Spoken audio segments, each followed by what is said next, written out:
Today's reading comes from Matthew chapter 13. It's the beginning of the third section of teaching in Matthew's Gospel, this one about parables of the kingdom. We've heard about life in the kingdom, what it means to be an ambassador to the kingdom, and now parables of the kingdom, starting with a really famous one that's told in Matthew, Mark, and Luke, the parable of the sower.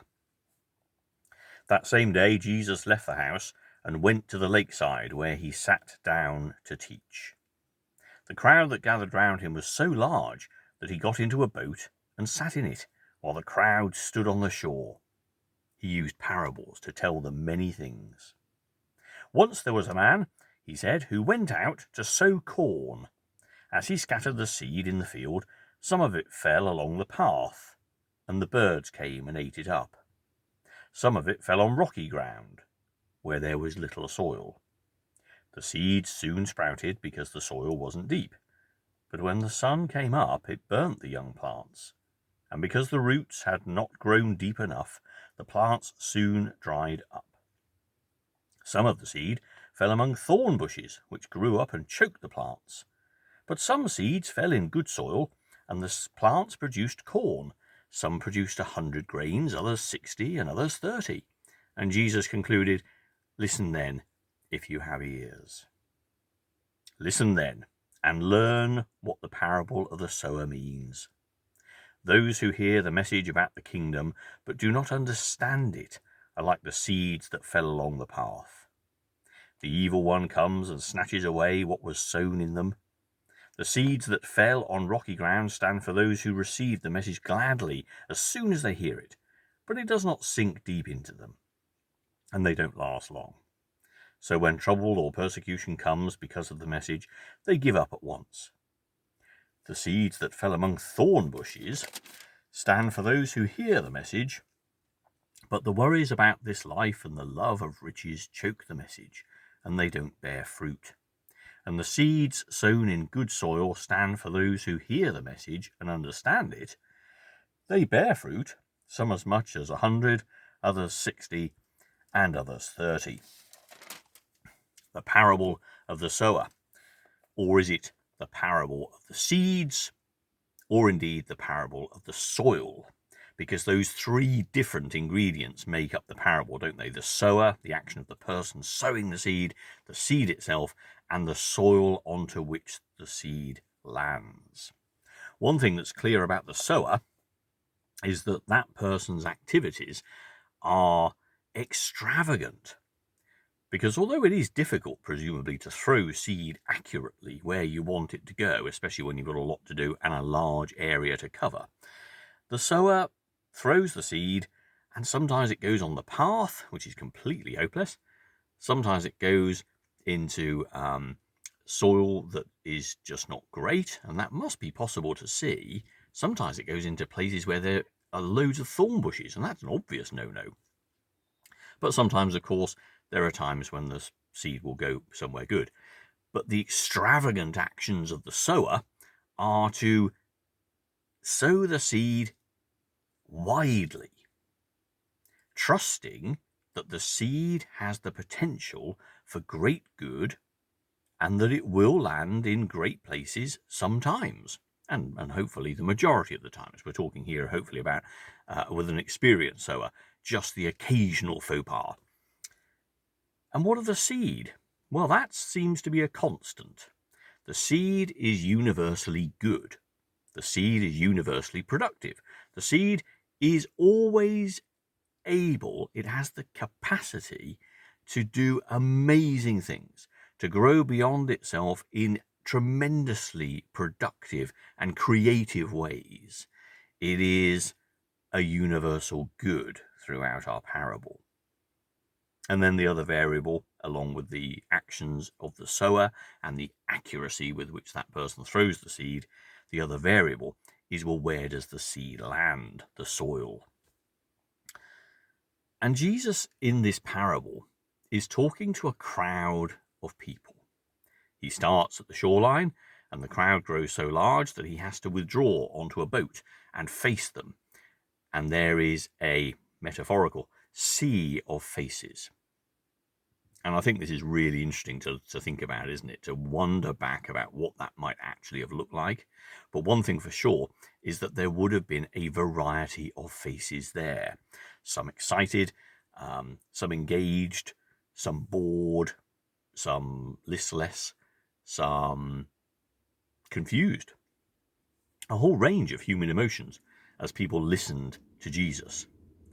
And even if they were engaged in the moment, then maybe when they left, it didn't take long for that to disappear. The words of the explanation told in verses 18 to 23 read very much like an interpretation of the early church, rather than words that Jesus himself may have said.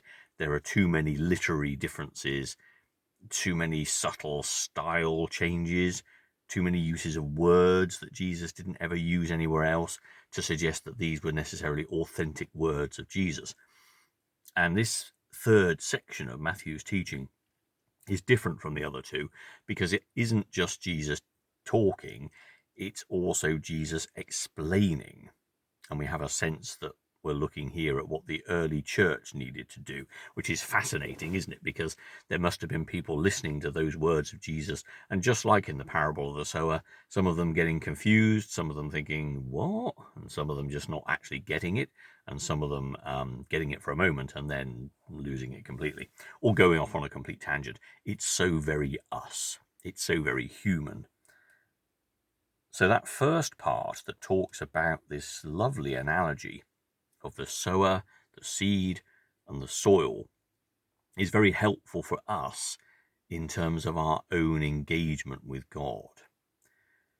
Because although the actions of the sower are varied in terms of their results, they are characterized by extravagant benevolence.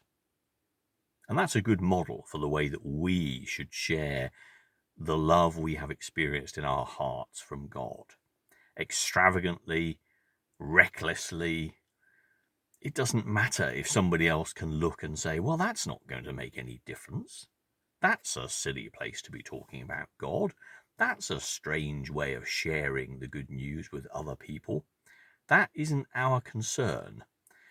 Our calling, our response to the grace that God has shown us is to share that good news with others, is to make it possible for others to engage with it. Now, whether they do or not is not our concern. You don't imagine that the sower went home that night and wept over all the seed that had been wasted because the birds ate it and the thorns choked it and the path didn't make it grow. The sower did the sower's job, and the seed was sown, and the sower left the seed to do its thing, to do what it does, to find a place where it can grow and be nourished and flourish and grow and produce much that is good. And so with our own response to God. We shouldn't therefore be tramlined into thinking there are only certain ways of sharing God's love, only certain people to whom we should share God's love. We should be recklessly casting out our awareness, our thankfulness, our joy, our laughter, our love with that same careless extravagance. We've got it to give away, and who knows what good it might do. The important thing is to show it. You would not be a sower if you were not throwing the seed. And so it is with us. We are not disciples of Christ if we are not sharing something of that great love we have experienced with others, to all without reserve. Because the seed that we share, the love of God that we proclaim, the grace that God has given in Jesus and shown to every living human being on this planet, every waking moment of their lives, is universally good. It will do good. If people can but hear and understand the good news that God loves them, then it will produce good things. And that's a hallmark of a response to God's great love, isn't it? For if people say, well, I believe in God, and it causes their actions to hurt other people, to be divisive rather than unifying, to be destructive rather than creative, to be unkind rather than loving, then that's not the God I understand. That's not the encounter with a transformative, joyful experience of light and beauty that I know. So people can say they've met with God, but that's not my God. So there is a universal goodness about the good news that we proclaim, and the fruits will be bountiful. But what about the soil? Because it sounds in the story like a constant. Bad soil is bad soil. Thorny, rocky ground is thorny, rocky ground, and will always be so. Well, that's not quite so much of a comparison with the way that we talk about sharing the good news with other people, or indeed receiving the good news ourselves. Because it seems to me that we are like all of these types and more all the time. We vary day by day. God's love, like the sunlight that comes from the sun that makes our planet live, God's love is always, always with us. It's always there. God's desire to come into our hearts and minds and to make us new is always happening. The seed is always being sown in our lives. But quite often, of course, like falling on the path, which I imagine as some sort of concrete slab, which I know it wasn't at the time, but now I do. Think of it that way if you're sowing grass seed in your garden and it falls upon some stones or some slabs. It's never going to grow, just bounces off. And that's how our lives are quite often. God's love comes to us all the time, every moment, and yet it can make so little impact. We just simply don't see it. We don't even register that it's happened. It just bounces off us. And sometimes our lives are like the soil that is rocky. We hear something of God's love, we sense it, we see it, we experience it for a moment, but it doesn't take any deep root in us. Jesus said, "Love the Lord your God with all your heart, your mind, your soul, and your strength, and love your neighbor as yourself." But how deep the message goes into each one of us will vary. We can buy into that, but does it really change us? Is it just a surface response? Or does it go deep into our hearts and take root? Sometimes, of course, we're in places that are very thorny. And there are times when, yes, that message is there, and it is growing, and it has good roots, but it's just choked by all the things that happen in life, perhaps less forgivably than tragedies and suffering, times when we're just consumed with our own ideas, so busy, so preoccupied, so focused on even doing God's will, and at the same time, thereby ignoring God, putting ourselves in the forefront of all we do and say, looking to our needs and our desires more than what God would have us do.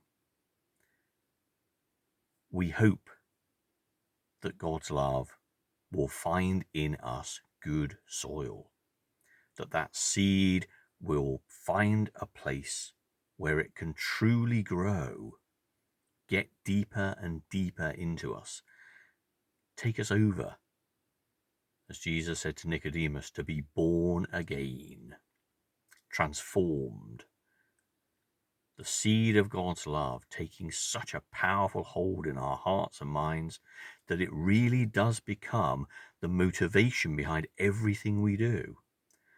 That we can really forget self and follow Jesus. That's what in a few chapters ago we heard Jesus say to the disciples, "Unless you can forget self and pick up your cross and follow me, you can't be my disciple." Abandonment is, I believe, a strong characteristic for the Christian faith. We talk not of our strength, of our intellect, of our understanding, of our faith. We talk of abandonment to the love of God, to the fact that we have achieved the heady status of becoming like children before God, childlike in our love and adoration, in the way that we actually gaze upon God's face and experience nothing but joy and wonder and beauty and light. Because that's what we take out into the world. That's what we need to share. That's the seed that we ourselves can sow, having been recipients of it ourselves. But it's not a one-time thing, is it? Our lives will vary, and sometimes we are like all those different sorts of soil. But the seed is constant. God is an extravagant sower, and the seed is always given to us. Our prayer and our spiritual discipline is that there are more times in our lives, increasingly more times in our lives, where the seed is able to take root in our lives and change us and bear fruit and be a blessing to other people. For this is why Jesus came, to proclaim the good news that God's love was here and now and was transformative and was for all people. And that's all of our jobs. Those of us who say we have experienced God's love in our lives, those of us who would say that the seed has indeed taken root